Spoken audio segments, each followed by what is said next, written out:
lo tenemos al doctor Roberto Jossen, siempre él predispuesto a venir a nuestro programa. Gracias, Roberto. ¿Qué tal? Buenas noches. El agradecido soy yo por la invitación. No, nos gusta siempre, bueno, hacer esta concientización, si podemos llamarlo así, acerca del tema del Día del Asma, que fue ayer. Bueno, el Día Mundial del Asma, el 5 de mayo, es una fecha arbitrariamente instituida para justamente lo que vos decís, para difundir los aspectos de la enfermedad, que es una enfermedad altamente subdiagnosticada, o mal diagnosticada poniéndole nombres que no le corresponden y por lo tanto no tratada como corresponde. No nos olvidemos que de las enfermedades crónicas más frecuentes en la infancia, muy frecuente en la adultez, por estudios internacionales, si extrapolamos esos números a nuestro país, estaríamos hablando que en Argentina hay unos 4,5 millones de asmáticos, de los cuales en tratamiento están aproximadamente 2 millones. Estamos hablando de un subdiagnóstico o de un mal diagnóstico de la mitad o más de la mitad de los pacientes que sufren la enfermedad. ¿Y qué le pasa a esos 2 millones que no son tratados? Bueno, tiene una afectación importante de su calidad de vida, tiene una afectación importante de su productividad, sean los chicos en la escuela, en el aprendizaje, o los adultos en su faz laboral, con altos costos que lleva a la falta de asistir al trabajo, con alto costo del aprendizaje en los chicos que no pueden ir a la escuela, que duermen mal por su asma, entonces al día siguiente no están con todas sus capacidades al 100%. Bueno, esas son las consecuencias de no diagnosticar oportunamente y tratar adecuadamente la patología. ¿Es genética? ¿Es hereditaria? ¿Cómo la catalogas? Bueno, tenemos dos tipos de asma. El asma intrínseco, que no tiene nada que ver con los factores externos, y el asma extrínseco, que sí tiene que ver con los factores externos, con la alergia, y es a lo que nos dedicamos los alergistas o alergólogos. En el caso que a mí me corresponde como alergólogo, el mayor caso de porcentajes de asma es por una genética modificada que tenemos los alérgicos y que se manifiesta con síntomas como tos, dificultad para respirar, silbidos en el pecho y una sensación de opresión que no necesariamente tienen que estar todos juntos presentándose, sí de forma recurrente, repitiéndose, un solo episodio no le pone el nombre a la enfermedad, y no importa la severidad ni la frecuencia con la que se presentan. Estas dos características después nos van a hablar de la severidad de la patología y determinando esa severidad se instaurará el tratamiento que se necesita. Bueno, así que esos serían los síntomas. Esos son los síntomas que vos mencionaste. Yo estaba leyendo hoy, preparándome para el programa, y realmente alguien que definía, ¿no?, lo que le pasaba: falta de aire, sí, ahogo, sibilancia, una enfermedad familiar, porque la sufre toda la familia. Exacto. Exacto, en el caso particular mío no es lo que aprendí con la profesión, es lo que viví, porque en mi adolescencia fui asmático. ¿Te la diagnosticaron a tiempo? No. Yo era muy chico, me atendió un famoso pediatra de Santa Fe, le dijo a mis padres que con el desarrollo me iba a curar. Estuve todos esos años con agua en la nariz, respirando con la boca abierta, estornudando, y cuando me hice adolescente seguía con los mismos síntomas y terminé teniendo asma. Esto está descrito en la bibliografía científica seria, todos tienen acceso a eso, que la rinitis alérgica, no solucionada, no controlada, es un factor de riesgo independiente para desarrollar asma. No hace falta ninguna otra cosa que no controlar una rinitis alérgica para que el paciente tenga la predisposición a desarrollar un asma más adelante. Una rinitis, ¿pero a qué edad? A cualquier edad. A cualquier edad. No hay una edad. Hay una edad. No, porque si nace un chico que tiene predisposición genética de la línea paterna a ser alérgico, ese chico tiene un 25% de chances de ser alérgico.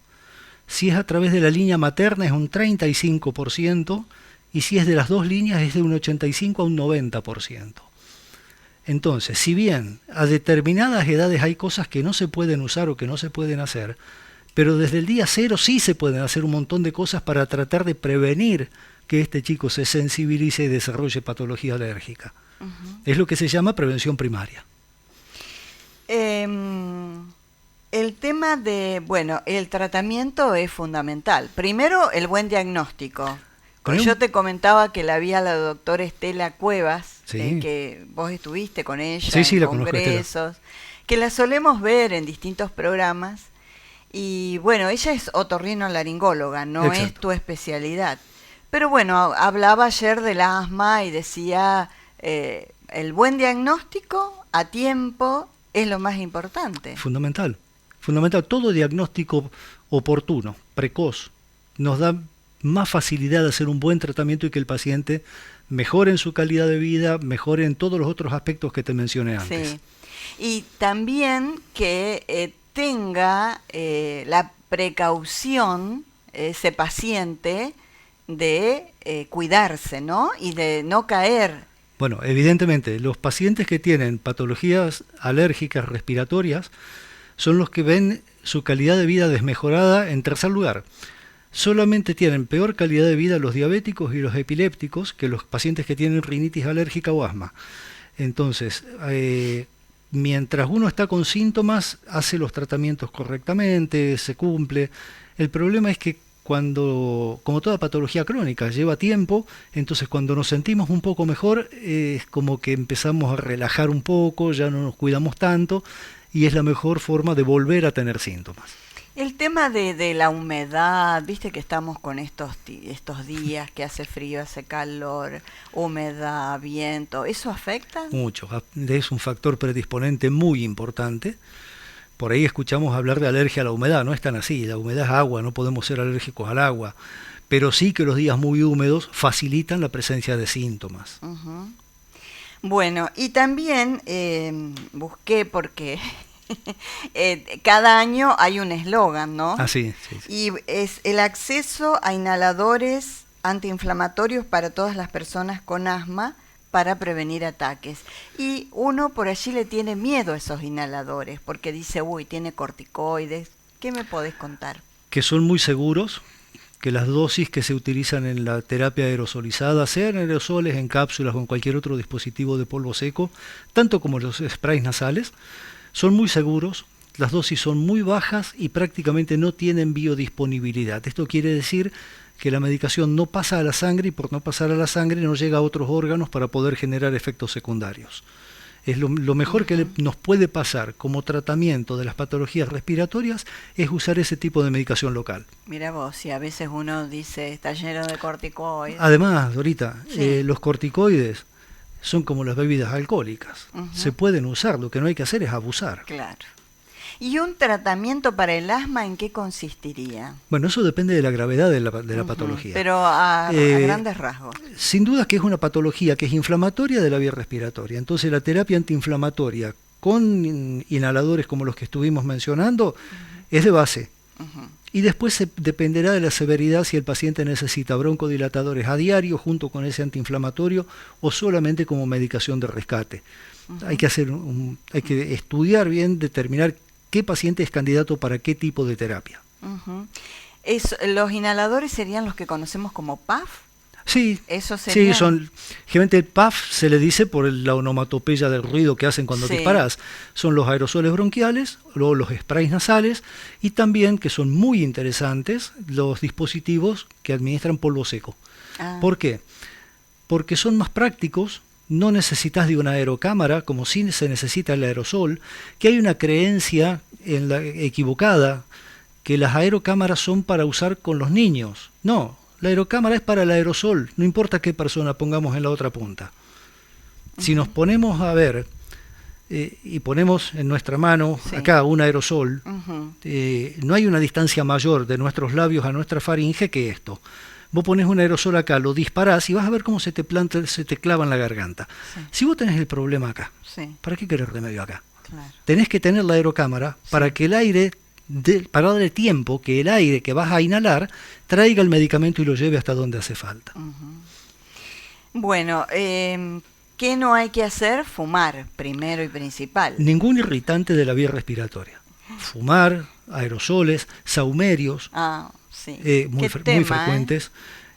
Son todos irritantes para la vía respiratoria. Te diría que tener sahumerios encendidos en casa es casi como estar conviviendo con un fumador a nivel de hablar de inflamación de la mucosa respiratoria, no de las patologías que pueda traer el tabaco en contra del sahumerio. En eso no. Pero se ve mucho el sahumerio. Pero para inflamar la vía respiratoria y facilitar la presencia de síntomas son muy importantes. ¿Y el vapeo, que ahora...? No, es peor que fumar. Es peor que fumar. Está determinado científicamente, está publicado, es más nocivo que fumar, inclusive para las patologías como el cáncer. Bueno, ¿y qué consejos nos das para mañana? Dicen que va a descender 10 grados la temperatura. ¿Qué hacemos? Es uno de los grandes desencadenantes de síntomas, el caer en cambios bruscos de temperatura. Si va a estar más fresco mañana, abrigarnos, pero abrigarnos para no tener frío. No abrigarnos en exceso para empezar a transpirar, porque después nos desabrigamos, se nos enfría la transpiración y estamos facilitando otra vez la llegada de síntomas. El tema de los ácaros, que siempre todos los años hablamos, del pelo de mascotas, ¿al asmático le hace mal también? Sí, sin duda, cuando hay un mecanismo alérgico de por medio, sí, sin ninguna duda. Por eso, los ácaros son el sensibilizante más importante de nuestra zona en frecuencia. Está con nosotros los 365 días del año, pero el paciente no se enferma los 365 días del año, siempre hace falta un desencadenante. Por eso hablamos de la humedad, de los olores, de los cambios de temperatura, del frío, como desencadenantes y no como alergenos. Por eso también es que es importante hacer el tratamiento desensibilizante con las vacunas que preparamos los alergistas, claro, para poder convivir en un futuro con todas estas cosas sin que te desencadenen los síntomas que te están desencadenando ahora mientras estás sensibilizado. ¿Y esas vacunas se usan durante mucho tiempo? ¿Cómo es el tratamiento? El tratamiento nunca dura menos de 2 años. Ah. Hay un promedio estadístico de 4 años aproximadamente, 4 años y algo, pero también depende de factores, por ejemplo, del cumplimiento. Depende si a mitad de camino el paciente se hizo alérgico a otra cosa que no era cuando comenzó el tratamiento que estaba haciendo, entonces ahí se empieza con una nueva fórmula y empieza de cero, que no es lo más frecuente, pero puede suceder. Entonces no hay un término establecido de tratamiento, sí el mínimo. Con menos de 2 años no logramos modificar el sistema inmune, no logramos generar la IgG4 necesaria, suficiente para poder dar de alta. ¿Y la vitamina C ayuda? Ayuda, es un estimulante del sistema inmunológico, pero muy inespecífico. Claro. Bien. Bueno, así que a cuidarse. Si un papá, una mamá ve que el chiquito tiene la nariz con esa rinitis, esa agua en la nariz, consultar no solamente con el pediatra, sino que hacer una consulta. Los síntomas de la rinitis alérgica son muy sencillos. Es una secreción tipo agua, sí, picazón de nariz, donde generalmente está esto, donde se hace esto, que se le llama el saludo del alérgico, que después termina haciéndonos una rayita acá. Sí. Y los estornudos que generalmente son en salva, son uno detrás de otro. Cuando la secreción es más espesa, hay estornudos más ocasionales, la secreción es más espesa, tal vez no sea una rinitis alérgica, pero bueno, hay que saberlas distinguir. Bueno, y consultar con el alergista, el neumonólogo, ¿a dónde llevar el...? Si hay antecedentes de alergias en la familia, corresponde hacer una evaluación alergológica para ver qué pasa. Si el paciente es alérgico, se lo trata; si no es alérgico, se deriva donde corresponda. O ir al otorrino, ir al neumonólogo; si ellos detectan que puede haber alguna base alérgica, derivarán ellos. Claro. Para ver de qué se trata. Para hacer un tratamiento en conjunto, como por ahí corresponde hacerlo de forma interdisciplinaria. Como a veces necesitamos también de una fonoaudióloga, necesitamos de una psicóloga, también necesitamos de los otros colegas médicos de las otras especialidades. Sí, Roberto, y para que estos 4,5 millones de asmáticos que se supone que hay en la Argentina, bueno, tengan su tratamiento, ¿no? Bueno, eso depende de varias cosas, inclusive... por ahí estos eslogans tienen que ver con la industria y la industria es la que tiene que ver de que no haya acceso para todos. Sí, es así. Qué lamentable. Claro. Es lamentable. El factor económico. Gracias, Roberto, por haber venido a la requisitoria. Como siempre, el agradecido soy yo. Gracias. Buenas noches.